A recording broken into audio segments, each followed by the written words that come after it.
Good morning, ladies and gentlemen. This is Rusty 78609, and what we're going to talk about this morning is how much does it cost a full-time RV generally, not specifically, but generally. This is my home base here in Central Texas. I also have one in Capitan, New Mexico. Got a concrete slab, aluminum cover, 17-foot casita, 2019. Privacy personified all around me. This is in Central Texas, USA, near Kingsland, Texas. And yeah, it's a great home base. There's what I towed my casita with. It's a Ram pickup, regular cab with a camper top on the back of it, V6, and does fine. I get about 16 to 17 miles per gallon, depending on the terrain. But anyway, yeah, this is my home base. And for me to live here is very cheap. Okay, that's all I can tell you, because with a home base, you're not paying any camping fees. I own this property. I don't rent it, lease it, or whatever. I own it. So this is my home base, and that's a very, very, very cheap way to full-time RV, because I can go from here out to New Mexico, and on the way out to New Mexico, I can make several stops, spend several days on the ways coming and going, and plus that I can use Capitan, New Mexico as a springboard to go to other places. Now we'll hop in the truck, and we'll get into a few more details as we take a short drive, if I don't screw this up by turning the video off. So for step one, I got to pause it. Okay, we're going. I got to clean the windshield. Give me a second here. And we're going, guys. Across the road from where I am, there's some people that have a couple of RVs. I never see them there. Haven't seen them there in months. But they bought that property for a kind of a home-based lake place, because we have lake frontage down here on the Colorado River. We have the property owners association has a little pier and stuff, and you can launch a boat. But enough said about that. As far as RVing, now the reason I'm doing this, I watched a couple of videos on YouTube yesterday, and I noticed that a couple of them were talking about how expensive it was to full-time RV. Well, let me say this, guys. That's totally relative, and that doesn't mean your relatives. It means depends on how much you want to spend, because you can live very, very, very economically out cruising around the United States. I guarantee you. It just depends on how you want to live. For example, if you have a home or rent an apartment in town, or sticks and bricks anywhere in the USA, you're paying a minimum of $1,000 a month rent or house payment or whatever, maybe more. And by the time you throw in all your bills on top of that, you're looking at $1,500 in that range per month. Now, the only thing that's going to change when you go RVing full time is if you have to buy a tow vehicle and an RV. Depends on which route you go. I mean, if you go used, yeah, you're good. That's the way to do it, or could be. Well, in fact, it would be an excellent way to start. But you want something that's reasonably reliable. I mean, I've been doing this for 25 years. I've had about 6 different RVs, and they're all travel trailers. I had one fifth wheel, and they're all junk, okay, except for the casita. The casita is the best RV I have ever owned, bar none. But the upside of it is, for one person, it's excellent. 2 people, marginal. 3 people, out, in my opinion. The price on a casita, the new ones, are around $20,000 in that range. And if you go to casita, tell them Rusty 78609 sent you, because they'll take care of me and you. But having said that, what else? Now, as far as your monthly cost, your monthly outgo when you're full-time RVing, whether you're pulling an RV or driving your RV, does not matter at all, because your biggest expense, if you're traveling, is going to be gasoline. Okay, gasoline. I guarantee you. It could be your camping fees if you're staying at resorts and RV parks all the time, blah blah blah blah blah. Because RV parks now are not cheap by the night. By the week they get a little cheaper, and by the month they get significantly cheaper. So just bear that in mind. And it also, if you stay by the month in RV parks, not only is the monthly rental cheaper, it also means you're not going to be towing your RV for 30 days. Therefore, your gasoline mileage going back and forth to the grocery store is going to be much better. But you can mix in. I usually do a mix if I when I RV'd, I did a mix of boondocking or, you know, camping on government land, Bureau of Land Management land. I also go to national parks because all that's free, which is great. We'll be turning left out of the sun here right now.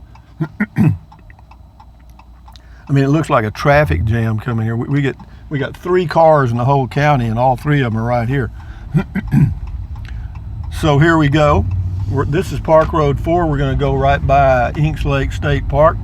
Beautiful area of Central Texas. If you're ever here RVing, you might want to check out Inks Lake State Park. But let me say this about Texas state parks and most state parks. They are not cheap, okay? They may be cheaper than some RV parks, but maybe not. Here in Texas, they're going to run you about $25 to $30 a night, whether if you get water, electric, or water, electric, and septic, depends. Most of them have dump stations, and they always charge you an entry fee of anywhere from $5 to $6, $7, $8, depending on how busy the park is. Enough said about that. So back to your monthly costs. Your monthly costs are, 1, possibly your payment on your RV and your truck. Okay, that's those. Then you're going to have some kind of internet access, cell phone stuff. That's another one. Of course, you're going to have that expense whether you were in an RV or not. So gasoline depends. You know, if you're going to be a real mover and shaker, then gasoline is going to be a big part of your budget. For me, when I'm traveling, my gasoline usually runs me about $200 a month, which is $100 over what I use when I'm just at one of my home bases. Okay, so that's only a $100 additional expense. But I don't save any money traveling. Why? Because I live so cheap now by having my own home base, which I pay no rent, no nothing. I mean, I pay property taxes, and that's it. And then, of course, utilities on top of that. My total outgo for either one of my home bases when I'm there is water, electric, of course, septic. All of those will run me here in Central Texas $100 a month for that whole package. In Capitan, New Mexico, approximately the same. So, you know, that's a push. And then property taxes run me about $20 a month here in Texas, and in Capitan they run me about $10 a month because it's a smaller spot. But anyway, what else can I tell you? You know, if you want to live cheaply, you can do it in an RV. I guarantee you. You know, New Mexico has the best deal on the state parks, and that's the New Mexico State Park Pass. It's like $225 a year for out-of-staters. That gives you a huge discount on staying at their state parks, which is wonderful. You know, and you can check out the rates and how much you'll save and all of that stuff. But you know, by going to their website, I'm not going to go over all that right now. But yeah, but it is a good deal. It's a super good deal. In fact, it is such a good deal that whenever you get ready to go to a state park and make reservations, you can't, because they're all full. Yeah, so be aware of that when you buy that state park pass. You know, you think you're going to get some cheap camping, you may, but what you're going to end up doing is going into these state parks and trying to find a first come, first served site that is not in the reservable pool. All right. And you may win the lottery there, and you may not. So what else can I tell you about expenses? You know, as far as maintenance on the vehicles, that's pennies, man. And most of the things on an RV that go wrong, you can fool with it yourself, because it's going to be typically, with the exception of the casita, water leaks. You're not going to have water leaks on a casita because it's a fiberglass ball. And knock on wood, I've had mine for 15 months or more, and never had a leak of any kind, and I've been all over everywhere in towing that thing. So this is a beautiful Texas hill country you're looking at here, and it's all granite rock around here. We're actually on Inks Lake State Park property now. So you know, don't let these people scare you off from full-time RVing, but also don't let people encourage you to full-time RV. You know, you do what you want to do. Check it out, and test the water to see if it's hot. You know, buy you or rent a unit and go out for a few days, weeks, or whatever, and see what you think, because it may be your cup of tea and it may not. Because if you go to an RV park, some of them are really crowded, and sometimes you'll get next to the people that have the barking dog that only barks when they leave, and there you are trying to read a book, and all you hear is bark, bark, bark, bark, bark, bark, bark, bark, bark, and they have 3 dogs, not 1, 2, 3. Okay, and does that happen? Sure. Often? No. But so, having said all that, what else can I tell you? I can tell you that RVing full time can be a very enjoyable way to live your later years. Having a home base somewhere or 2 is a real plus. You know, for the first 10 years or more that I RV'd, I did not have a home base, nor did I have access to the internet or any of that stuff. We had that big old book that looked like a New York phone directory, and yeah, you had to go through those to find the RV parks, and you'd call them, and they've been out of business for 10 years. No, it was a disaster as far as planning a trip. And as far as boondocking, I didn't do much of that in the beginning, but I did more and more later on. And you know, I did camping in a variety of ways. I went in a Toyota Prius for a while camping, believe it or not. Also in my pickup with a camper top did that. But the best situation I've had for me, one person, no dogs, no nothing, is the Casita 17-foot RV, bar none. Why? Because it's easy to tow. It weighs 450 pounds, well built, solid as a rock. You know, and it's aerodynamic so that you get good mileage, gas mileage towing down the highway, and it's just a good looking, good unit.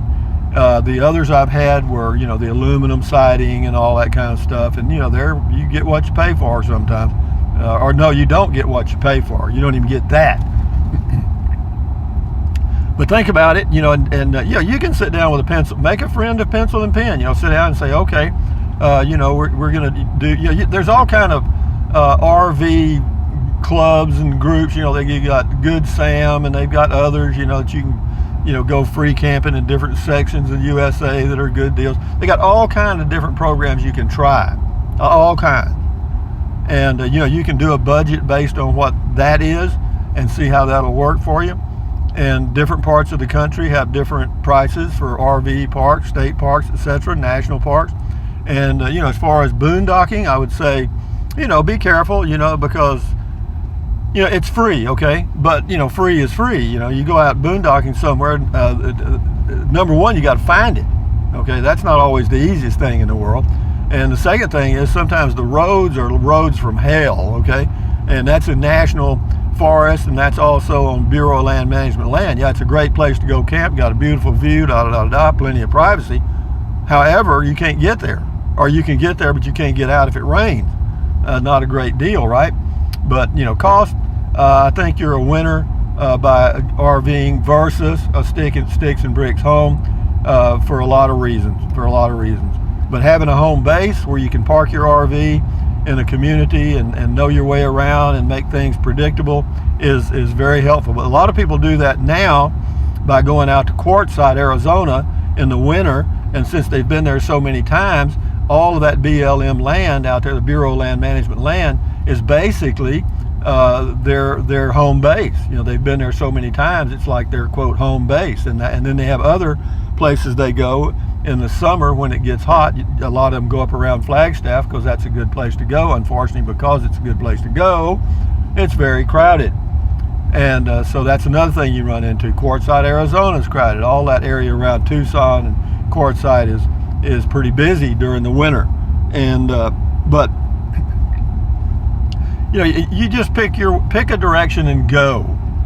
If it isn't the direction you like, then change it. You know, never be afraid to change your mind and go back to where you were. You know, if you make a mistake, correct it, and the sooner the better. In other words, cut your losses and go back and do what you know how to do better. And what else can I tell you? Not much, guys, other than it's a beautiful day in Central Texas. Right now it's 60, and the time right now is 9:30 a.m. and it's December the 5th, 2019. Believe it or not, fixing to be 2020. But you know, RVing, you know, and the great thing now is, you know, I'll tell you this: the phone, the cellular service that works best out in the Western USA and has for me for years is Verizon. And I take a jetpack with me, the little MiFi device, and works great. So, you know, As far as internet access, you know, even most state parks have, they say they have Wi-Fi, and even the RV parks say, well, you know, we have free Wi-Fi. Well, yeah, it's free Wi-Fi, but when you get 50 people on it, you got less than dial-up. Okay, so you know, don't count on the free Wi-Fi at state parks, national parks, or RV parks, and you have your own. You'd be much better off. And if you have to get a booster or whatever, then just do it and eat it and go on. I'm going to turn around here and head back the other way. Why? Because that's what I want to do. But anyway, guys, I'll let you look some cactus while I end the video here. But anyway, guys, from Central Texas, USA, just giving you a heads up on you know, some of the costs of RVing. You know, you know how I live. I live cheap as dirt, and but you can actually you know, you can live your nightly cost. You could get that down to $10 a night real easy, and that's by mixing in some Walmart stays and, you know, some other places. You know, go to freecamping.net, and they'll show you where the free campsites are in areas that you're traveling through or to, and yeah, and just mix in a few of those every now and then and cut your nightly cost down. Try to get it around $10 a night. That's $300 a month, and then plus say $250 a month for gasoline, and that's it, guys. You don't have electricity and water and trash bills. You don't have those anymore. You also don't have property taxes out there either. So anyway, guys, having said that, enjoy your life, okay? Thumbs up. Carpe diem, adios, bye-bye, buy anything you want, anytime. But if you think about it, use the link to Amazon products in the description of all of my videos. Why? Well, because I get a small commission, doesn't cost you a penny. Well, just use it if you want to, let me say that. And then what else? Drink plenty of water, stretch, walk, take deep breaths, breathe in deeply, hold it, and then breathe out slowly. That relieves stress, lowers your blood pressure. And stand guard at the door of your mind. You know, don't let negativity eat you up. And with that being said, enjoy today, because it's the first day of the rest of your life. Adios, amigos. At ease, carry on.